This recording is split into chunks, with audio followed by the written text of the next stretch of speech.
ত্রয়োদশ জাতীয় সংসদে ৭৬% নতুন মুখ। ত্রয়োদশ জাতীয় সংসদের নির্বাচিত সদস্যদের মধ্যে ৭৬% প্রথমবারের মতো সংসদে যাচ্ছেন। মোট ৩০০ আসনের মধ্যে ২৯৯টিতে ভোট হয়েছে। একজন প্রার্থীর মৃত্যুর কারণে শেরপুর ৩ আসনে ভোট হয়নি এবং ২টি আসনের গেজেট প্রকাশ আদালতের আদেশে স্থগিত রয়েছে। বিএনপি জোটে নতুনদের আধিক্য। বাংলাদেশ জাতীয়তাবাদী দল বিএনপি এককভাবে ২১১ আসনে জয় পেয়েছে।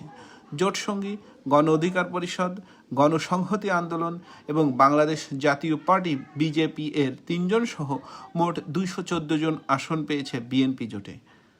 এই জোট থেকে নির্বাচিতদের মধ্যে ১৫০ জনই প্রথমবার সংসদে হয়েছেন, যা মোটের প্রায় ৭০%।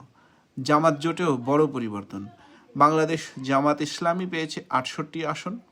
তাদের জোট সঙ্গী জাতীয় নাগরিক পার্টি এনসিপি ৬টি আসনে জয়ী হয়েছে এবং এ ৬ জনই প্রথমবার নির্বাচিত।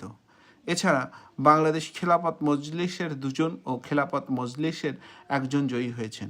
সব মিলিয়ে জামাত জোটের ৭৭ আসনের মধ্যে অন্তত ৭২ জনই নতুন, অর্থাৎ প্রায় ৯৫%। দলীয় প্রধানদেরও প্রথম জয়। এবার নির্বাচনে ৫ দলের প্রধান প্রথমবার সংসদ সদস্য নির্বাচিত হয়েছেন। বিএনপির চেয়ারম্যান তারেক রহমান বগুড়া ৬ ও ঢাকা ১৭ আসন থেকে জয়ী হয়েছেন। গণ অধিকার পরিষদের সভাপতি নুরুল হক পটুয়াখালী ৩ থেকে জয়ী হয়েছেন।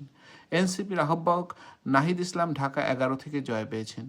জামাতের আমির শফিকুর রহমান ও গণসংহতি আন্দোলনের প্রধান সমন্বয়কারী জোনায়েদ সাকি এবারই প্রথম জয় পেলেন। পরিবর্তনের প্রত্যাশা। জাহাঙ্গীরনগর বিশ্ববিদ্যালয়ের সাবেক অধ্যাপক আল মাসুদ হাসানুজ্জামান মনে করেন, এই নির্বাচন পরিবর্তনের বার্তা বহন করছে। নতুন সদস্যের উদ্যম ইতিবাচক ভূমিকা রাখতে পারে, তবে সংসদের কার্যপ্রণালী ও আইন প্রণয়নের জটিলতার অভিজ্ঞতার অভাব চ্যালেঞ্জ হতে পারে।